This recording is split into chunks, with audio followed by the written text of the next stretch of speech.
Well, happy Thanksgiving. It is the greatest holiday of all time, so hopefully you are celebrating it to the fullest here. Mike Asti, another edition of Mic Drop, brought to you by the Believe Network and available everywhere you get your podcasts and also available on SiriusXM. As we are going to talk some Pittsburgh Steelers. So Thanksgiving's about food, family, and football. We got to talk football in this edition of the show here, Thanksgiving week, and we got to talk Steelers football. A lot of chatter around the Pittsburgh Steelers, so it's nothing really new. They now are coming off of a loss to the Cleveland Browns. Surprising for some, typical for others. We'll see what they do the rest of the year. A tough schedule ahead, and some conversation about really how Arthur Smith is doing, what's going on this year, and really what their prospects are. We're going to figure out whether they are contenders or pretenders. Again, Mike Asti, Mic Drop here with Believe and SiriusXM.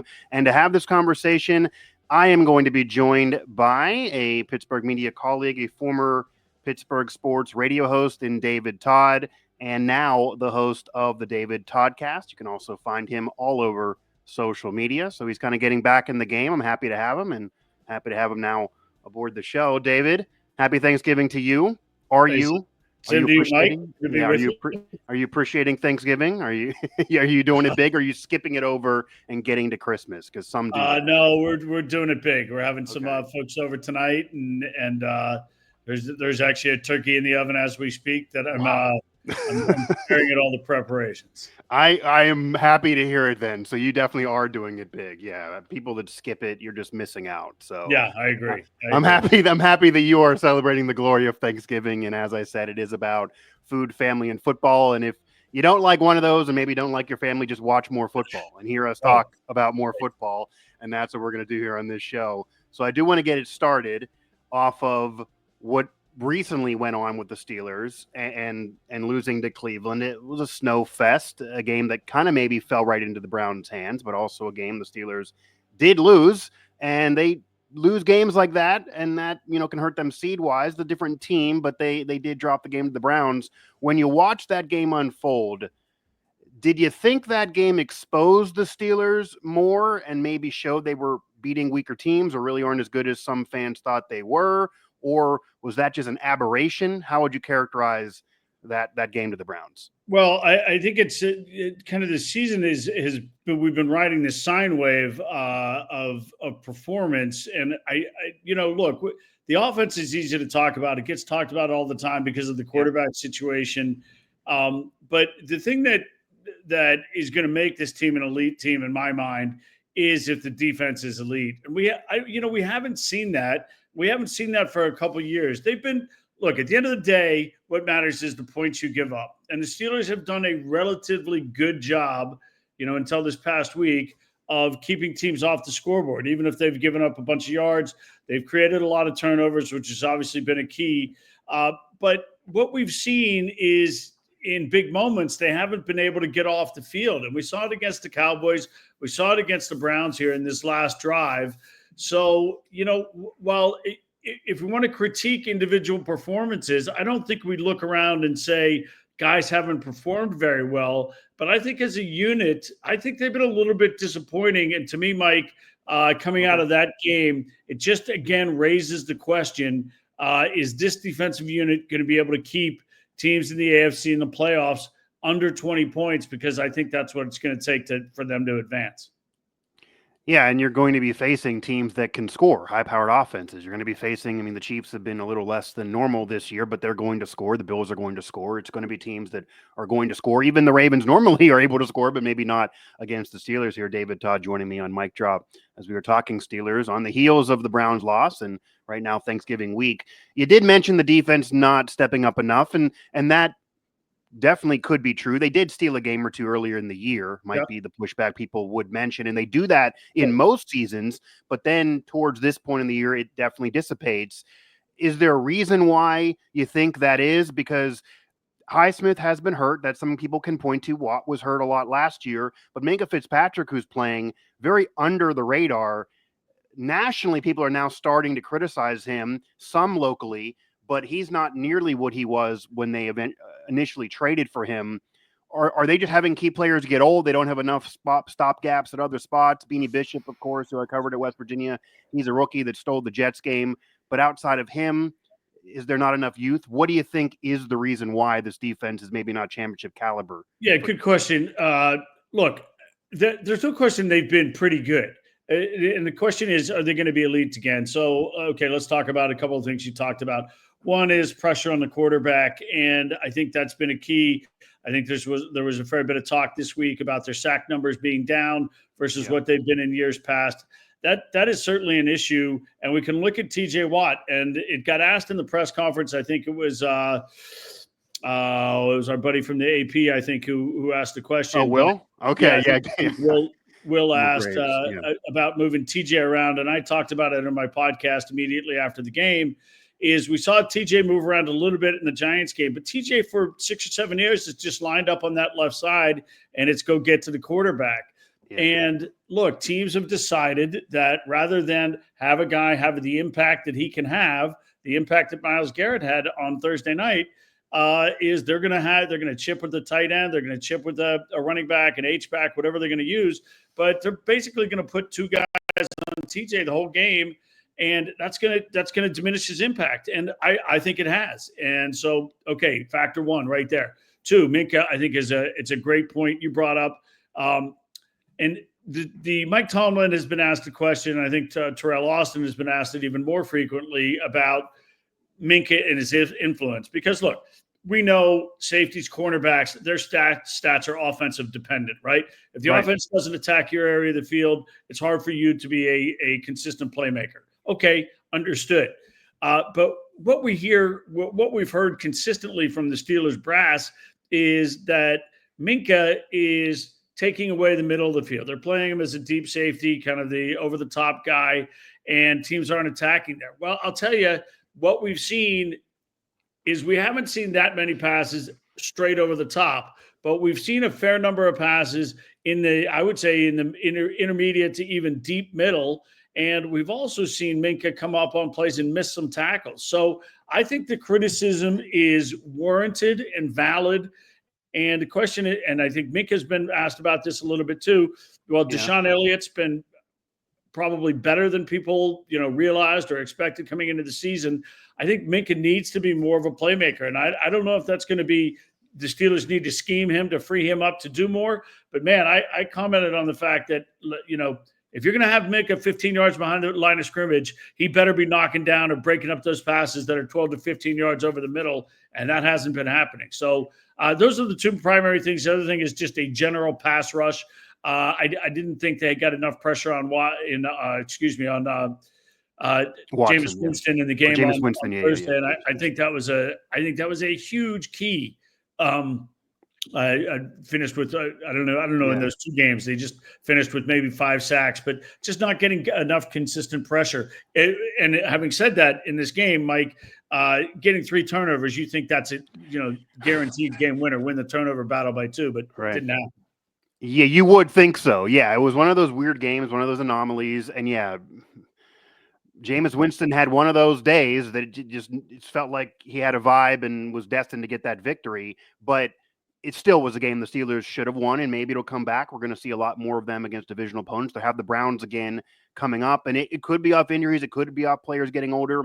The interesting thing about Minkah, and every point you made is true, nationally you hear a lot of, well, he's getting older, so he can't be expected to do too much. He's 28. Yeah, this isn't like he's 38. Yeah, I mean, that's nonsense. Yeah, and it could be that early on in his Steelers tenure, when they traded for him, which was a little surprising at the time to give up that first-round pick and bring him in, he was making plays and getting interceptions left and right, even though it was kind of a lost year because of injuries. So maybe the bar is so high, but he is still in his athletic prime.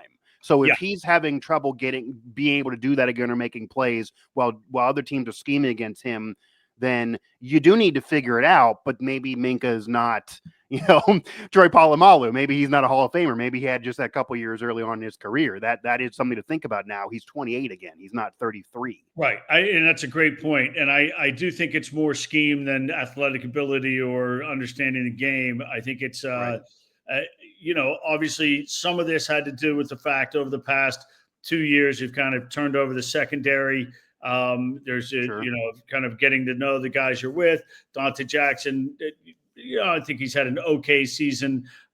Joey Porter Jr., obviously, I think we would classify his season as good, but when you're getting flagged a fair bit, that puts the radar on you. And of course, there have been a fair number of penalties, but it comes with trying to generally cover the number one receiver. So, the secondary, I guess I feel like the secondary has performed more or less as expected. But again, I think in the course of our conversation, I think we've sussed out that who would have thought of the three big names on the defense that Cam Hayward would be the guy who's overperforming expectations, and Minka and TJ are maybe the guys, even though TJ's in the defensive player of the year conversation, certainly over the last 4 weeks, are maybe underperforming expectations. Yeah, and TJ was really right in that defensive player of the year conversation early in the season.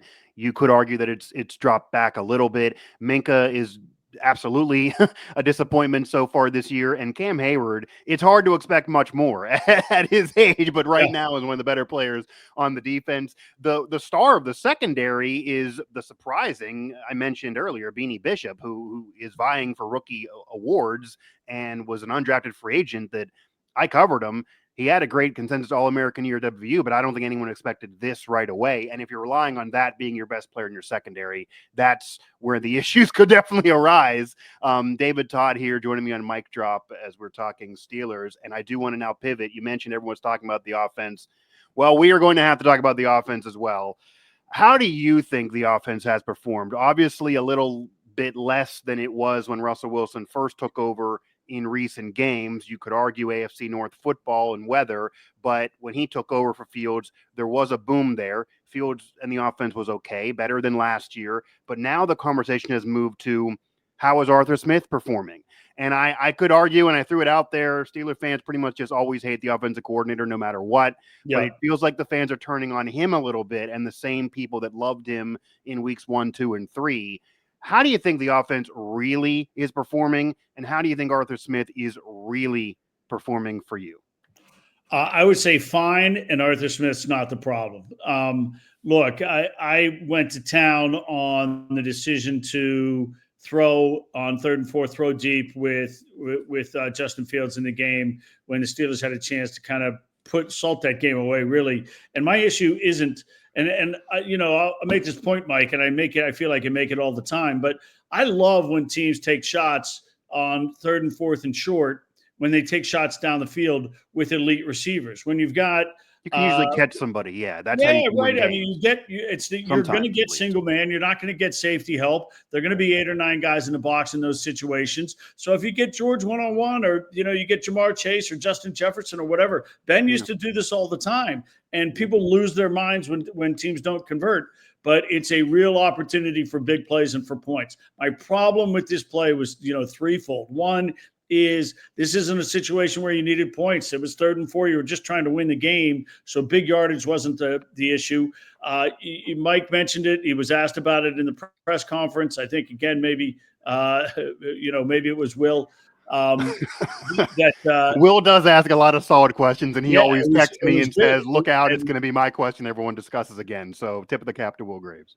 Yeah. And the question was, the point is on that pass, Mike said, look, it's a better than 50-50 ball. Look, this is 3rd and 4 to win the game. You want an 80% pass. I remember the Steelers went for a 4th down in a playoff game against the Jets, when Ben was playing, and they ran Ben on a roll right with Antonio Brown on the underneath route, and they had an option deeper, and Ben could run for it. And this is the type of situation where, I would have had Russell Wilson in the game. Okay, you don't want Russell Wilson in the game because you're going to consider running the ball, which I'm fine with that too. If your decision is you want to run, great. Roll roll Justin Fields right. I think sorry if I was saying Russ, but Justin Fields in the game. Roll Justin Fields to the right, give him a run pass option, let him figure things out. Even run the play you ran where he had the 30 yards around right end and have a drag route going across with him. And I think that's a fine play call. If you want to throw the ball, that's fine too. But Russ needs to be in the game to make that decision, make that throw. So coming back to the bigger picture, I think the offense is moving the ball fine. They're not turning the ball over. Clearly, they haven't been good enough in the red zone. But I just don't see the offense. I mean, Russ has started 5 games now. I just don't see the offense as being a big problem here where we are. Now, look, these next 6 games are going to be horrifically difficult 100%. and tell us a lot. But with, kind of the 2 rookie offensive linemen, kind of a young guy in Broderick Jones on the right side, Mike Williams new into the offense. Obviously, Russ just having 5 starts. This to me, it doesn't mean it's not going to be a problem later, but this to me is not the primary problem right now.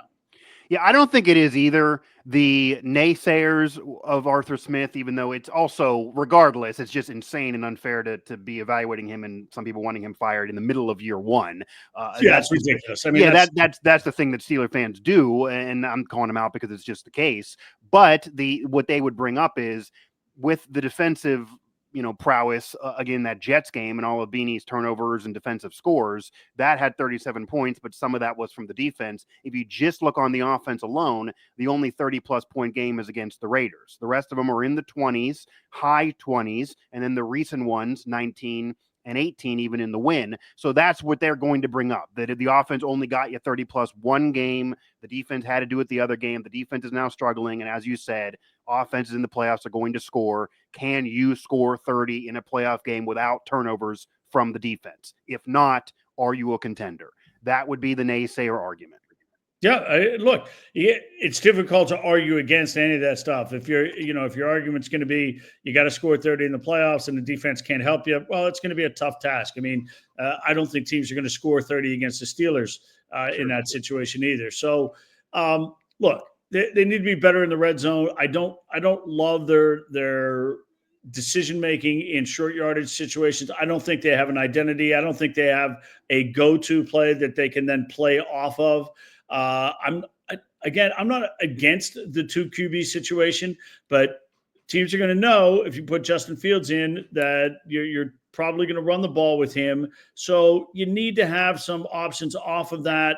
I did like the idea of them actually trying to throw with him once where he drew a personal foul. I thought at least that showed some creativity, but I do think these are, look, they're not minor in the terms of the game, but in terms of the level of needing a fix and do they have the personnel to do it, I think they do. So if they can improve in the red zone and they're a little bit better in short yardage, I kind of like what I've seen. And when we finally saw the other 2 receivers step up, in this past game, we've seen Calvin Austin do some good things. So I do like the fact that Russ is spreading the ball around. So again, I know this is counterintuitive, but my concern is greater with the defense in terms of reaching its expectation. Now, my expectation is much higher for the defense, but it's greater for the defense in terms of because they're going to have to be the side that carries the team through the playoffs. I think this offense can score 20 to 24 points. That should be enough with an elite defense. Yeah, and that's been proven with the exception of the Browns and Ravens games that Wilson is getting around that 20 to 24 points.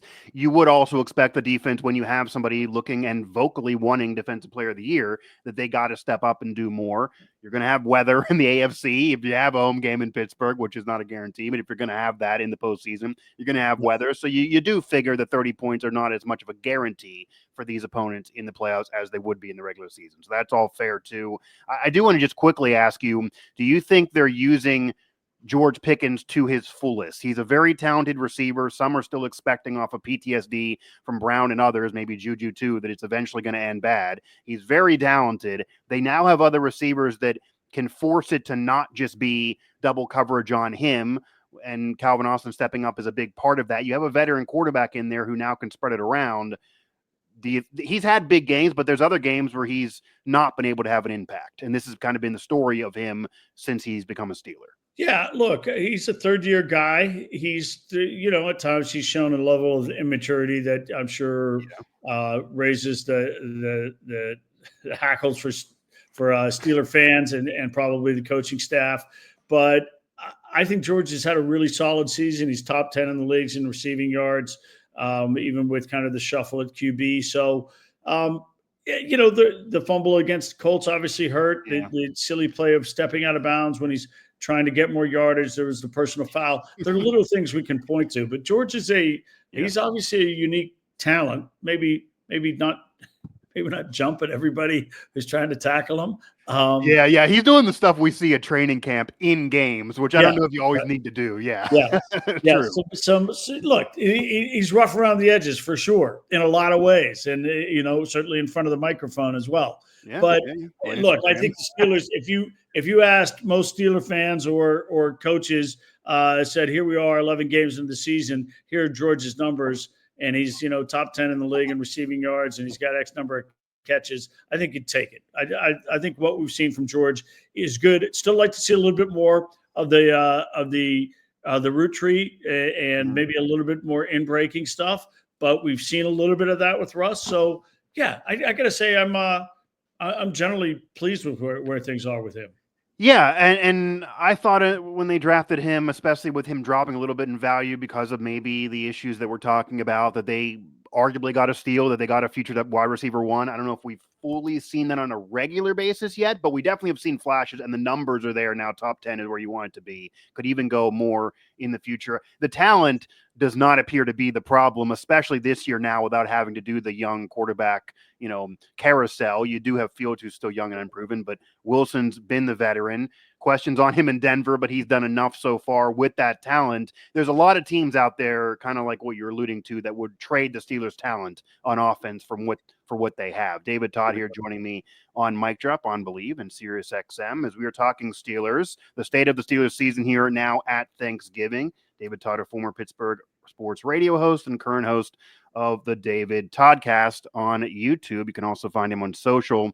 Now, I do want to ask you about the future of the quarterback position. It's a topic that we can always discuss. There are now kind of some rumblings now of reports, some legit, some otherwise, that they're already looking to maybe re-sign Russell Wilson for the future. When people originally thought it was a stopgap thing, they got him for very cheap. The Broncos paying most of it. You bring in Fields for a late round pick. You're trying to get something out of him, but now Wilson's taken over and Fields still very young. They kind of fell backwards into that better situation than a year ago. But next year they may have to decide this all over again. Do you like the thought of bringing Wilson back? What would you do future of this quarterback position wise?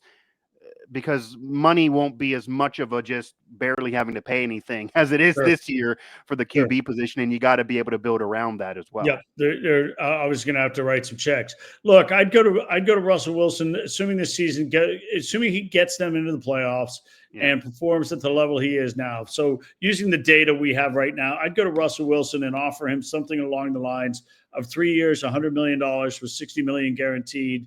Can I figure that out? That's, Mike, I think one of the really interesting things about the NFL is we have the 10 to 15 guys who are clear kind of franchise quarterbacks. And it seems like they're just playing, hopscotch of each guy, who's up being the new highest paid quarterback in the league. And we went 100%. From what was crazy numbers with Pat Mahomes at $45 million to now Dak getting about $60 million. So we've got this group of quarterbacks, and then you've got the kind of the guys on their rookie deals or the $10 million guys. And I think the market inefficiency in the league is the kind of $20 million to $35 million quarterback who is maybe, clearly not a top 10 quarterback. And I think we can say comfortably Russ isn't a top 10 quarterback, but a quarterback who might be able to get you, pretty far into the playoffs if they're playing well. And I think there are a lot of guys like that in today's NFL. So that's the number. I think, $30-35 million a year for Russ would seem to me to be a doable thing. And then what comes with that, obviously, if you're Justin Fields, is that's nice and interesting. And I'm sure the Steelers would offer him a contract, but I think there are probably enough teams out there that would give him a chance to challenge for the starting job. Yeah, because then you're really waiting. Where you entered this year competing, everyone kind of figured it was Wilson's job. He got hurt. You could play. Yeah. You showed something to teams, and their relationship's great, and it's all fine and dandy, but I'm sure he's going to not want to just know that he's sitting. Because if you do that, and it's not that it's not smart at all, you then would be guaranteed Wilson would be your guy. There would be no competition, at least for next season. It would be Wilson's show, barring injury. And that, I don't know if, does Fields want to do that when there's other teams that maybe would give him the football now? Yeah. And look, I mean, he could, I think probably again, maybe ironically, the best thing for Justin Fields might be for him not to take another snap this year. He's put tape out there that he's 4-2, right. and I think Mark Caboli listed this in his mailbag yesterday that you can list 10 teams that are going to have a situation next year. Like, would you like to bring him in and compete for the job on a whatever it would be, a 2-year, $25 million deal? I don't know. He's going to be another guy who I think he's not going to get. I think he deserves more than kind of backup money of $7 or $8 million a year, but you're not going to pay him starter money of $40 million a year. So where in that huge range are you going to find the dollars for Justin Fields? If I'm the Steelers, I'd offer him 2 years and $20 million, 3 years, $30 million in a heartbeat. But I'd be really surprised if that was something that attracted his interest. Yeah, I would definitely think, and that is a great point. His agent might be secretly, hoping for it as well, because the more he plays, the value really only can come down, unless he somehow really skyrockets. But I guess if Russ gets hurt and he were to come in and win a playoff game, right? Sure. Then obviously, then the numbers just flip. You say, you pay Justin that contract that you were going to give Russ. Yeah, sure, 100%. And I do think this adds a little bit of a monkey wrench that we won't fully have to get into the offseason, because the Steelers' plan clearly was you bring in the veteran, he does it for 1 year, you see what you got in Fields, and then maybe Fields is the guy for the future, and you're not figuring Wilson has another 4 years left in him, even if he has this year being okay. He's played better than people would have thought so far. He still is young enough. We're seeing quarterbacks go into 40s. He now vocally wants to keep playing, because that was a question before, if he wants to be a celebrity or keep playing. If he wants to play and he does this, at least to this level, with the exception of the divisional games, which no one usually puts up major numbers in, it's hard to let him go, be a veteran. I mean, there are teams that you mentioned Cabali's mailbag. I'm sure the Jets would take him for a year or two and have some veteran stability. If Rodgers goes, and they're not even finding that with Aaron Rodgers. So that is going to bring up, the Steelers just are continuously in this quarterback controversy since Ben, and that will be the case again. And then what you do behind him, if you get him to agree to that and Fields is gone, you're likely drafting a QB. So if Wilson does get hurt, there's not the stability, or you're bringing in somebody else, but who that guy would be. I think Kyle Allen would be a capable number 2. And as you say, if you draft a guy in the third round, maybe you draft a developmental guy. I think there are guys there. I do think, obviously, you'd like to have this sorted out when you get to the draft, which I imagine we'll know the answer for the starting 2. So Kyle Allen and a young guy, I think that's a workable situation.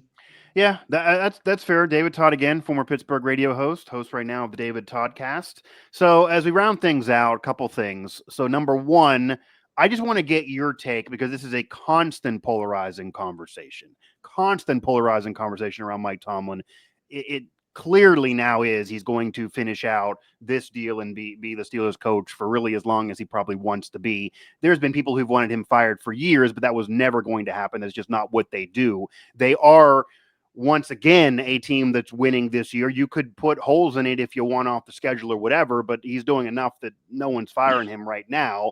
And the conversation nationally of just defending him for everything versus locally of maybe, trying to poke holes in literally everything and some slandering him is just always so far from each other. So somebody who's been covering the Steelers for a long time, I won't date myself on you, but you were covering even when I was in high school and college. Where are you on Tomlin's Steelers legacy? Do you think he is a Canton future Hall of Famer that, like, I've already been writing about? I think he's locked in, but where are you on that? And then how much longer do you think he's Steelers coach, which almost is how much longer do you think he wants to do this? Yeah, I've been on a rolling 5-year time horizon with Mike Tomlin since probably 2015 or so. I always say my line used to be 5 years from now, Mike will be the head coach and Ben will be the quarterback. Well, obviously, Father Time catches up to the quarterback, but not to the head coach. So Mike will be the coach 5 years from now. And I that's as far as I'm willing to look, but give me 2029. He'll be the head coach. He'll be in Canton at some point. Certainly his legacy starts to tarnish here without playoff victory. So in the next couple of years, Mike needs to win playoff games. Winning another Super Bowl would put him in kind of elite top 20 coaches in the history of the game type stuff. So the trajectory on that side, it's very clear. If he wins a bunch more playoff games and another Super Bowl, he's in the, he supersedes Cowher, I think, and it still has room to go to be with Chuck Noll because of all the Super Bowls. But he's in the top 20 coaches in NFL history type thing, because he's probably going to end up at least in the top 10 win list. I was going to say, if he wins a second ring, I probably could argue it's top 15, top 10, even at that point. Sure. I mean, because then you're having to get it several playoff wins during that year. You figure he's going to be, well over 200 wins at that point if he keeps going and does this for 5 years. He's 52 right now. He looks good. He's a young 52 in terms of how he looks. He'll be 57 if you're projecting him. The question is how much longer he's going to want to. They're not going to cut bait with him right now. The Steelers don't fire head coaches. He's not going to leave. If Mike Tomlin, honestly, if you what's a better job for him? He cut the people trying to rumor him to USC last year. That's just ludicrous to go from the Steelers. Yeah. I don't look. It's not a money thing. He said that before. He's making $16 million a year. Right. There are probably only a handful of coaches getting paid more than him at any level. So it's not a money thing. He's not going to tire of this. Look, Mike, if somebody said, I'll give you 10-1, is he going to be the coach when he's 65 years old? Hell yeah. Put me down for 100 to win 1,000. I'm in. That's a good bet. That's a long way from now, but I'll try to remember that. Yeah. And when you think about it too, the people because even when I wrote this last week, you get tons of replies that he's Hall of Very good. If you look at Tony Dungy, if you look at Cowher, the coaches that are in the Hall of Fame now, Tomlin's resume is already right there. Like, you can say there's been underachieving. I mean, my first playoff game that I covered was the Jacksonville postseason loss. That's an underachieving loss. That's going to be a bullet against him on his resume. They shouldn't have lost that. There are moments like that. You can say they didn't win a ring when they had the best players at given positions and the killer bees and people arguing for top 5 at those positions. Sure, you can say that, the championships or the championship was early and the other Super Bowl appearance was early in his career, and it's not been that since. The playoff drought is bad, but the overall body work is there for Canton. He does need to win playoff games. I mean, Rooney on down even publicly said that this year. That wasn't said in years earlier. So clearly there's a directive to do that. And even if it doesn't happen, though, he's still going to Canton someday. Yeah. But that conversation's never going to die out until he probably wins a playoff game. When he wins a playoff game, maybe it'll calm a little bit. Yeah, you'll get a little bit of that. And look, this is a year with the AFC where you could tell me if you told me any of 6 or 7 teams represented 100%. The AFC in the Super Bowl. Wouldn't surprise me. You could tell me the Ravens. You could tell me the Chargers. The one that would surprise me is the Texans. I don't think the Texans will be in the Super Bowl. Okay. But literally, I mean, the Bills, the Chiefs, the Ravens, the Steelers. If the Bengals won the rest of their games, you tell me they sorted their defense out. I mean, yeah. I mean, they could easily be 7-4 instead of 4-7. I mean, they were close in some of those games. And look, Denver's probably not going to be there. But Bo Nix is playing great. So the other argument is, you look at these quarterbacks, the way Nix is playing, you could say, look, Russ is playing fine, and he might still be the 7th.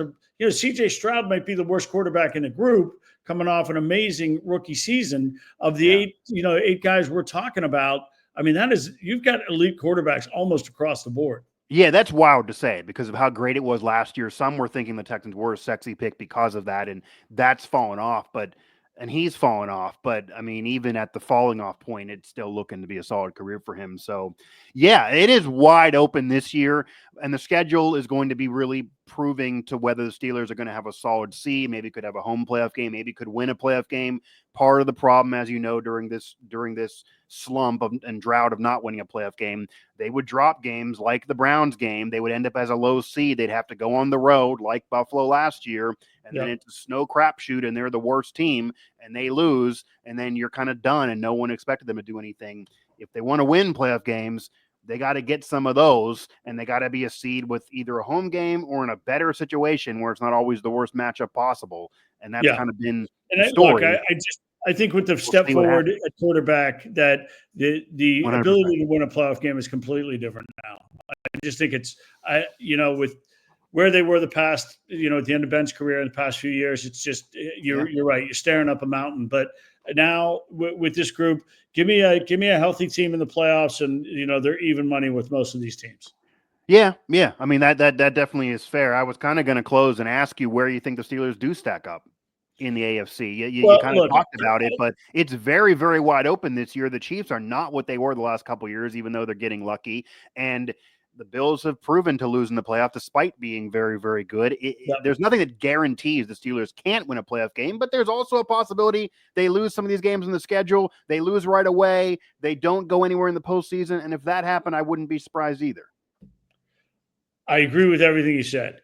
If you ask me right now who the best team in the AFC is, I'm still going to say the Ravens. The Steelers have their number, but they showed me something defensively the past 2 weeks that if they get good defensive play with that offense and the ability, with what Lamar's done and Derrick Henry and kind of the offensive weapons they have, I think they're the best team. That I think the Bills are the second best team. And then, who's the third best team? It's a crapshoot. Look, I'd rather, if I'm the Steelers, what are you going to say about Pat Mahomes? I mean, look, you never want to play him. You don't want to play the Chiefs. I don't want to play the Chiefs, but, right. I think all these teams are dangerous. But look, I think the Steelers, and I think we're going to see this kind of starting this week against the Bengals. I think the Steelers offense still has some room to grow. And if they play well, I think the Steelers are going to be tough out in the playoffs as well. So, look, I'll just rank 1, 2, and 3 as the Ravens, the Bills, and the Chiefs. But everybody else who gets in is going to be dangerous. X the Colts, X the Texans. Yeah, and also this game against the Bengals is big for the sense of you really get the mentality of the Steelers on how dangerous and how much of a threat they are, because even though we're saying the Bengals have talent, Joe Burrow is having a year that if you take the wins-loss record away, he's MVP of the league, and it sucks that they haven't been winning, but if you beat them, you're basically burying them because you're getting too far behind the 8 ball. If you let them beat you, even though you're still in the playoff race, they could start coming alive and clipping wins, and then you're throwing them into that top 4 or 5 mix, and then in the playoffs, it's not like it's out of the question the Bengals could win a playoff game. We've seen them do that with Burrow. So you kind of got to get rid of them as quickly as possible. Look, you felt like they had to win 2 of these 3 games in the AFC coming out of the bye, and they didn't go the way they expected. But if the Steelers take care of business in Cincinnati, by the way, they're a 3-point dog in this game. Yeah. If they take care of business in Cincinnati, they'll be in a great spot for a difficult finish, but. Go 2 and 3 the rest of the way, and you're set. And you'll win a home game. You win 11 games, you're going to be. That's the key. Getting a home game. That's really the key to try to get this playoff drought, off Mike Tomlin's back. Because regardless of where you go, if you get a playoff win, I think he would calm down a little bit of the slander that does go on, even if some nationally are maybe trying to over accentuate and defend him a little too much. And I'm not a Bengals fan by any means. I don't even cover Cincinnati sports at all here. But watching the Bengals and the way they've been losing, it almost pisses you off. Like, it's almost frustrating. Yeah, sure. I mean, like, I almost am annoyed myself watching it. So we'll see what they do. They like to blow games. And if you're Burrow, it's amazing that he hasn't flipped out because it's just ridiculous with the way they've been blowing games this year. But it is big. I imagine the whole league, the whole conference is going to be rooting the Steelers on hard in that game to get the Bengals out of the picture. Interesting. I don't disagree. And I'll tell you, the Steelers defense really showed something against the Ravens. And again, controlling Lamar Jackson.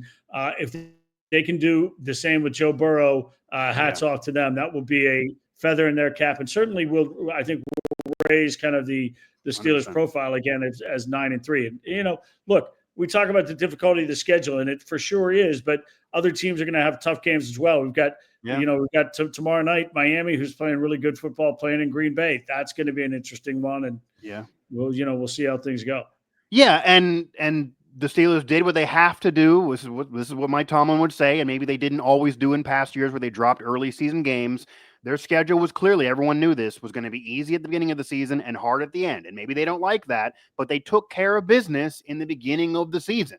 I mean, you're sitting 9-3 right now. You don't want to lose the Browns, but outside of that game, you got to be happy with this record. And it does get you at least in the playoff conversation, in that top tier conversation, even though the hard schedule's in front of you. There's a lot of teams, the Bengals we mentioned, that lost to bad teams, and now they're trying to fight it out with a tough schedule. you did take care of business against teams you're supposed to beat, which is all you got to do. And it's easier said than done, whether we're talking college or pros, because there's a lot of teams that have not done that over the years and are not doing that this year, and that's causing problems for them. David, I appreciate the time, man. Hope you and your family do enjoy Thanksgiving. I know you're doing it big, so keep on doing it big. We'll have you back on the show, and let me know if you need anything from me as well in the future. Great, Mike. Great to be with you. I really enjoyed it, and happy Thanksgiving to you and all your viewers and listeners. All right, man. David Todd again. He is a former Pittsburgh sports radio host. He's been covering the market for a long, long time. I wasn't joking. High school and college, I was growing up around the area in Pittsburgh and then in college in the region, and he was covering. So definitely respect to him. He's still doing it with the David Todd cast on YouTube, and you can also find him all over social media. Let me get his actual handle plugged here. Well, there it is. Easy. At David M. Todd. So the middle initial in there. At David M. Todd on X. I know he also has another handle for his Pirates coverage, as you certainly can talk and cover the entire market. Again, a former radio host with 970 in Pittsburgh and now doing his own thing. So appreciate David Todd for jumping on the show as we talk a lot of Steelers. This is Thanksgiving. This is a barometer for how good these teams are in the NFL. This is contender or pretender season. Steelers have a solid record. They didn't look that great in these divisional games. They're always going to be important. You can argue, okay, it's Browns and weather. We're going to see what they're really made of because they dropped this to the Bengals, who are a good team despite their record. Then they're really going to have the naysayers get really, really loud, and the schedule may bite them enough that they are once again on the road. They once again can't win a playoff game. I get it. They're in the playoff race now, and they're probably headed there based on where the record is and what everyone else is doing. But you got to win a playoff game.